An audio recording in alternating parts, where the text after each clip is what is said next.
आगे IT sector की बात कर लेते हैं।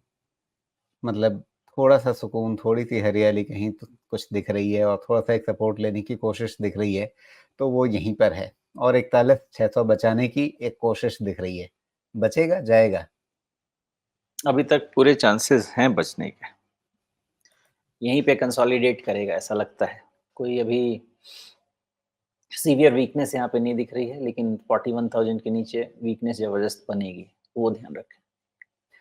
क्या ये फ्लाइट टू सेफ्टी वाला मामला है कि लोग सोच रहे हैं कि भई मतलब अगर जंग बढ़ गई, तेज़ हो गई, तो फिर आईटी में हम फ्लाइट टू सेफ्टी कर रहे हैं।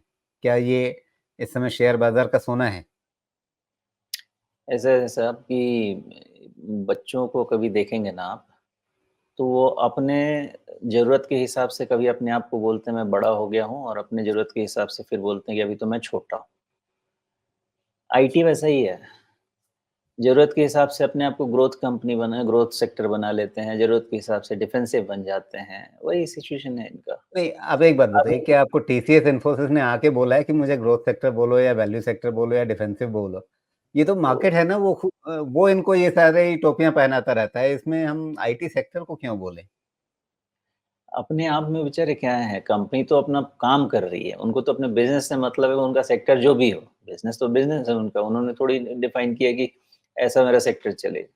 लेकिन हाँ, ब बात तो आप सही कह रहे हैं, इसको बनाने वाले तो एनालिस्ट ही हैं, ये ग्रोथ है, डिफेंसिव। तो अभी उनको डिफेंसिव डिफेंसिव बोला जा रहा है, वो उसका थोड़ा उनको बेनिफिट ऑफ डाउट मिलेगा। लेकिन फिर भी ध्यान रखिएगा, अगर मार्केट में करेक्शन होता है, बड़ा करेक्शन होता है, तो आगे-पीछे की बात होती है, सब टूटता है। आईटी भी टूट जाएगा, लेकिन 41,000 के पहले किसी भी तरह की कोई चिंता नहीं करनी। जी, तो आप कह रहे हैं कि अभी कोशिश हो रही है 41,600 ही बचाने की, लेकिन ज़्यादा जो मुख्य रूप से नज़र में रखने वाला लेवल होगा, वो 41,000 का होगा। हाँ, बिकॉज़ साइकोलॉजिकली भी वहीं तक ही सपोर्ट मिल सकता है, उसके बाद नहीं मिल सकता।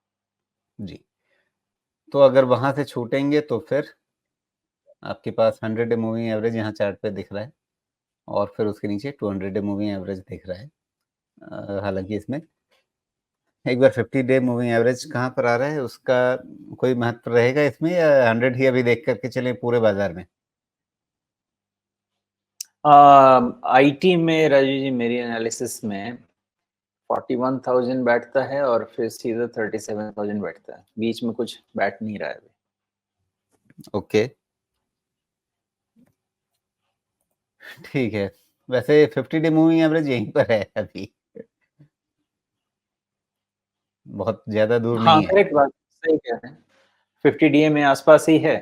वो तो बाद में अभी जी, पहुँचा है, लेकिन जहाँ तक मुझे याद आता है 41,000 तो हम काफ़ी पहले से लेके चल रहे हैं और मतलब वहाँ ये पे कि कन्वर्ज भी हो रहा है अब 50 डीए में। मोटा-मोटी 10% का नुकसान अगर 41,000 के नीचे आईटी फिसलता है तो।